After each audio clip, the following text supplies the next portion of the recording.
প্রিয় শিক্ষার্থী বন্ধুরা, বরিশাল বোর্ড 2023-এর প্রশ্ন এটি। দেখো উদ্দীপকে কি বলেছে যে নিচের উদ্দীপকটি পড়ে 18-19 নং প্রশ্নের উত্তর দাও।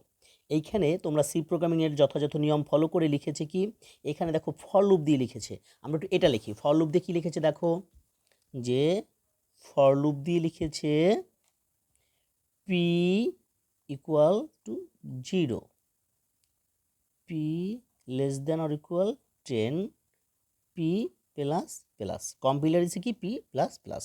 এখন দেখো এখানে কি বলছে, প্রিন্ট ঢাকা, কি বলছে প্রিন্ট ঢাকা। এখন এই প্রিন্ট ঢাকা, এখন এখানে কি বলছে দেখো, প্রশ্নে কি বলছে, প্রোগ্রামটি রান করলে ঢাকা শব্দটি কতবার দেখাবে। প্রোগ্রামটি রান করলে ঢাকা শব্দটি কতবার দেখাবে, 9, 10, 11, 12 বলে দিয়েছে। এখন তুমি একটু দেখো, আমরা একটু দেখি এইখানে দেখো ইনিটিয়ালাইজেশন কি বলছে, পির মান কত, প্রথমে পির মান কত 0, যখন 0 তখন একবার কিন্তু প্রদর্শন করবে, কারণ ইনিটিয়ালাইজেশনে কি বলা আছে, পির মান 0।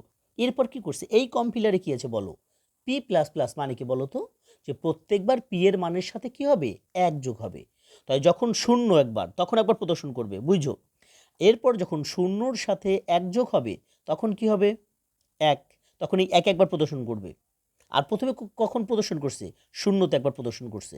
এরপরে এই 1-এর সাথে দেখো, 1-এর সাথে আবার 1 যোগ করবা তখন 2, 2-এর সাথে 1 যোগ করবা তখন 3, 3-এর সাথে 1 যোগ করবা তখন 4, 4-এর সাথে 1 যোগ করবা 5, 5-এর সাথে 1 যোগ করবা 6, 6-এর সাথে 1 যোগ করবা 7, 7-এর সাথে 1 যোগ করবা তখন 8, 8-এর সাথে 1 যোগ করবা তখন 9, 9-এর সাথে 1 যোগ করবা তখন 10।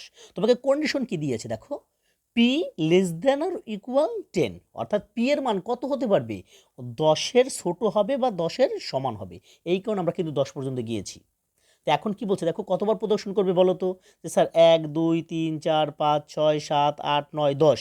আর এই যে দেখো ইনিটিয়ালাইজেশনে কি বলা আছে, ইনিটিয়ালাইজেশনে বলা আছে যে পির মান ইকুয়াল টু 0, মানে কি যখন 0-তে থাকবে তখন একবার প্রদর্শন করবে। তাহলে কত হবে, কয়বার প্রদর্শন করবে, 11 বার। কি বলছি বুঝতে পারছো, তাহলে উত্তর হবে কি 11। একটু ফলো করো, দেখো এখানে 11 আছে কিন্তু গদাগে।